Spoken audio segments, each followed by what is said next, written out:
গুৱাহাটীৰ চিটি চেণ্টাৰৰ পিভিআৰত শ্ৰীকান্ত নামৰ হিন্দী ছবিৰ বিশেষ দৰ্শনী অসম যুৱ পৰিষদৰ উদ্যোগত দৃষ্টিহীন ছাত্ৰ-ছাত্ৰীসকলক উৎসাহ যোগোৱাৰ বাবে প্ৰদৰ্শন কৰা হয় হিন্দী ছবি শ্ৰীকান্ত। আজিৰ বিশেষ দৰ্শনীত গুৱাহাটীৰ বিভিন্ন প্ৰান্তৰ দৃষ্টিহীন ছাত্ৰৰ সৈতে গণ পৰিষদৰ সভাপতি অতুল বৰাও উপস্থিত থাকে। ছবিখনে দৃষ্টিহীন ছাত্ৰ-ছাত্ৰীক অধিক উৎসাহিত কৰিব বুলি মন্তব্য প্ৰদান কৰে মন্ত্ৰী অতুল বৰাই। কিছু পৰিৱেশ আমি মুহূৰ্তত দেখুৱাইছো। এয়া হৈছে গুৱাহাটীৰ চিটি চেণ্টাৰ আৰু গুৱাহাটীৰ এই চিটি চেণ্টাৰৰ পিভিআৰত শ্ৰীকান্ত নামৰ হিন্দী ছবিখনৰ বিশেষ দৰ্শনী প্ৰদৰ্শন কৰা হয়। অসম যুৱ পৰিষদৰ উদ্যোগত দৃষ্টিহীন ছাত্ৰ-ছাত্ৰীসকলক উৎসাহ যোগোৱাৰ বাবে প্ৰদৰ্শন কৰা হয় হিন্দী ছবি শ্ৰীকান্ত। আজিৰ বিশেষ দৰ্শনীত গুৱাহাটীৰ বিভিন্ন প্ৰান্তৰ দৃষ্টিহীন ছাত্ৰৰ সৈতে গণ পৰিষদৰ সভাপতি অতুল বৰাও উপস্থিত থাকে।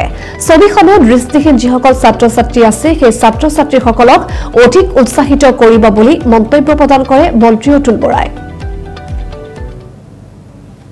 এখন সিনেমা দেখুৱাবলৈ আনিছে ইয়াত মই খুব ভাল পাইছোঁ আৰু যিগৰাকীৰ বিশেষ উদ্যোগত এই চিনেমাখন নিৰ্মিত হৈছে তেখেত হৈছে শ্ৰীকান্ত ভোলা,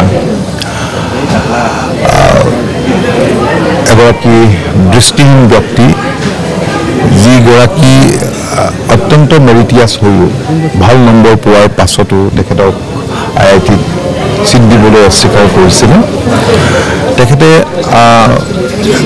তেখেতৰ উদ্যোগতে ফিল্মখন নিৰ্মাণ হৈছে। তাত মূল অভিনয়ত আছে ৰাজকুমাৰ ৰাও আৰু পৰিচালনাত আছে তুষাৰ। মই ভাবোঁ যে এই চিনেমাখনে স্বাভাৱিকতে দৃষ্টিহীন ছাত্ৰ-ছাত্ৰীসকলক মটিভেট কৰিব, তেওঁলোকক সাহস যোগাব আৰু আটাইতকৈ ডাঙৰ কথা সেইগৰাকী ব্যক্তিয়ে যি উদ্যোগ আৰম্ভ কৰিছিলে তাত মানে দৃষ্টিহীন বা শাৰীৰিকভাৱে যিসকল সক্ষম ব্যক্তি সেইসকলে যাতে কাম কৰিব পাৰে সেই সুবিধাও ৰাখিছিল। মই ভাবোঁ যে ইয়াৰ পৰা নিশ্চয় আমাৰ ছাত্ৰ-ছাত্ৰীসকল উপকৃত হ'ব আৰু মনত সাহস পাব জীৱন যুঁজত তেওঁলোক আগবাঢ়ি যাবলৈ। দাদা, কটন বিশ্ববিদ্যালয়ৰ মাটি প্ৰাইভেট কোম্পানীক দিয়া বুলি এটা নটিচ ওলাইছে, তাক লৈ ইতিমধ্যে প্ৰতিক্ৰিয়া হৈছে। মই এই বিষয়ে সবিশেষ নাজানো। নটিচ ইতিমধ্যে ওলাইছে, উপাচাৰ্যৰ বিষয়ৰ নটিচ কমিটিখন 6জনীয়া কমিটি বনাই দিছে। এই বিষয়টো সম্পৰ্কত জ্যেষ্ঠ মন্ত্ৰী হিচাপে চাওক, মই যিহেতু এই সম্পৰ্কে এতিয়ালৈকে জ্ঞাত নহয়, মই এই সম্পৰ্কে কমেণ্ট নকৰোঁ। যুৱ পৰিষদৰ ফালৰ পৰা যেতিয়া বিশেষ পদক্ষেপ লোৱা হ'ল, তেওঁলোকক কোৱা নিয়ে চিনেমা এটা মানুহত আচলতে চাওক, আমাৰ চবৰে সময় চবেই এই ব্যস্ততা সময়ত চবেই ব্যস্ত হৈ থাকে আৰু সকলোৱে নিজৰ কথা চিন্তা কৰে।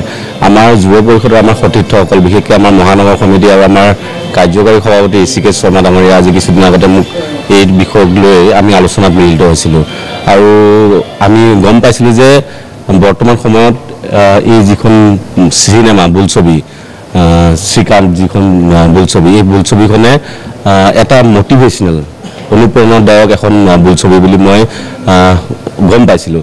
গতিকে আমি ইয়াত আমাৰ যিখন অন্ধ স্কুল আছে, অন্ধ স্কুলৰ প্ৰিন্সিপালৰ লগত যোগাযোগ কৰিলোঁ। ঠিক তেনেধৰণে এই বিভাগৰ বিষয়া কৰ্মচাৰীৰ লগত আমি যোগাযোগ কৰিলোঁ আৰু আমি এইটো প্ৰচেষ্টা এটা আমি হাতত ল'লোঁ যে আমি এই চিনেমাখন আমি সেইসকল বিশেষভাৱে সক্ষম লোকসকলক আমি যাতে দেখুৱাব পাৰোঁ আৰু যাতে তেওঁলোকক অনুপ্ৰেৰণা যোগাব পাৰোঁ এই চিনেমাখন দেখুৱাই যে চাওক যে যিগৰাকী এই ছবিখনৰ মূল চৰিত্ৰত যিজনে যাক লৈ আধাৰিত হৈছে এই মুভিখন, তেওঁক যাতে অনুপ্ৰেৰণা হিচাপে লৈ ভৱিষ্যতৰ দিনত যাতে শাৰীৰিক যিটো বিশেষভাৱে সক্ষম সেইটো যাতে হেঙাৰ হ'ব নোৱাৰে তেওঁলোকে আগবাঢ়ি যোৱাৰ ক্ষেত্ৰত।